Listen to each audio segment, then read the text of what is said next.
औषध को सरकार मेडिकल मानक जोगाई थांती रोगी आरोग्य निमंते मागणा वितरण करबा पई किंतु केतेक मेडिकल रे अधिकारी हीन मानसिकता जोगु फिंगी देई थांती सेपरी को दृश्य देखा मिली गजपति जिले में आसतु देखा सही हीन मानसिकतार निछक सत्य कहानी।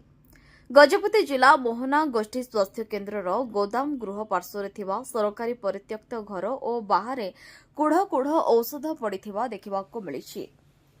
बहु वर्ष पूर्वर एही गोष्ठी स्वास्थ्य केन्द्र रे औषध बाहर पड़ा नजर आसी किंतु आज पर्यंत ताहार कारण जना पड़ी नाही। सबुठारु बड़ कथा हेउछि अनेक औषधर एक्सपायर तारीख मध्य शेष होई नाही।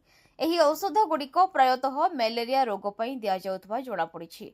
तेबे एही औषध किए एवं काहींके एभली फिंगिछि ताहाकु नै साधारण रे प्रश्न उठिछि। तेबे सेगुड़िको काहींके फिंगा जाइछि? जदि एक्सपायर तारीख सरी जाइछि ताहाले नियम अनुसार जिला को फेरस्त न करी खोलारे काहींकी पका जाइछि एहाकु नै साधारण रे संदेह सृष्टि होइछि। अपरपक्षे मोहनायक आदिवासी अध्युषित अंचल गोष्ठी स्वास्थ्य केन्द्र रे रोगी को मागणारे औषध मिलु नथिबा जहाकी सदासर्वदा बाहर औषध दुकान किणवाकू रोगी को बाध्य होउछि। एही संपर्क में जिला स्वास्थ्य अधिकारी जोगाजोग कराजिबारो एही औषध गुड़िक मोहना गोष्ठी स्वास्थ्य केन्द्र रे बेच नंबर मेल खाउ नाही एवं तदंत परे एहा जणा पड़िबो बोली कहिसेंती। गजपति जिल्लारू मनोज कुमार पाढ़ी को रिपोर्ट, विकल्प समाचार। आम चैनल को लाइक, शेयर एवं सब्सक्राइब करंतु।